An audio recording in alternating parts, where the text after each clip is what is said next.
friends. Stu in Tokyo Craftsman coming at you. I'm down in Izu, which is about a three and a half hour drive south of Tokyo, working at a customer's summer house. And I got a lot of work to do here. I was here a little while ago and I'm in the laundry room right now. Well, it used to be a laundry room. I've torn most of it apart. And they had a major mold problem in here.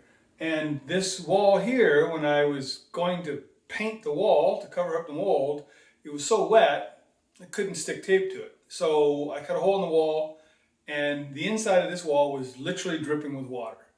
So this is a kind of like a split level house in a way, like the back is under the ground and the front is exposed. And so up here, about here is the ground level, maybe about here. Anyways, upstairs, up there was a downspout that was from two of the main roofs of the house that all dumped into this one corner.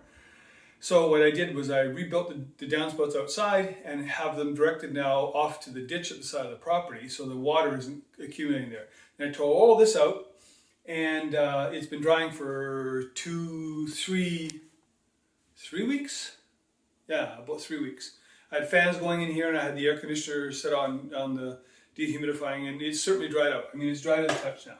So the plan now is I'm going to tear all the rest of this out because there's a lot of black mold everywhere. And I got to tear all this stuff out of here. And then I bought this compound sealant, this rubberized sealant from some 5-gallon buckets from the States that I'm going to coat the walls and the floors. And then I'm going to rebuild this little room. And we're going to build it in such a way that there's a fresh air intake on the one side of the room. And on the other side of the room, there's going to be a fan. And there's going to be a humidistat, which I have here, a humidistat, I guess, that we're going to set up. And it's going to turn on the fan if the humidity behind the wall gets too high. I'm hoping that by redirecting the downspouts that we've solved most of that problem. Anyways, I'm going to do these kind of daily little vlog things. I have my big camera with me, but I have no way of putting the footage from the big camera onto the internet while I'm here because I don't have a computer here. So anyways, everybody take care, stay safe, and we'll see you later. Give you an idea of what I'm dealing with here. This is all covered in black mold.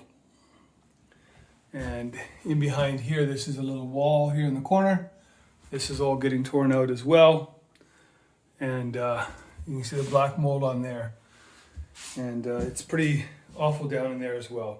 So this is all going to get torn out, and we're going to push that wall back. We're even going to put a laundry pan in for the laundry machine and redo this. That's going to become the vent for the there's a vent hole that goes there. That's going to become the vent for the air behind the wall. And then I'm going to probably end up drilling a new hole in this concrete piece up here to put just a ventilation fan for the room in here. And over here too, this is down in there. It's pretty nasty as well. It's not nearly as bad as the other side. The other side is much worse. So I got to knock all this, I got to flatten all this and knock all this crap off this wall. And I got to tear all this floor up because I'm sure there's lots of black mold under there as well. Anyways, lots of fun.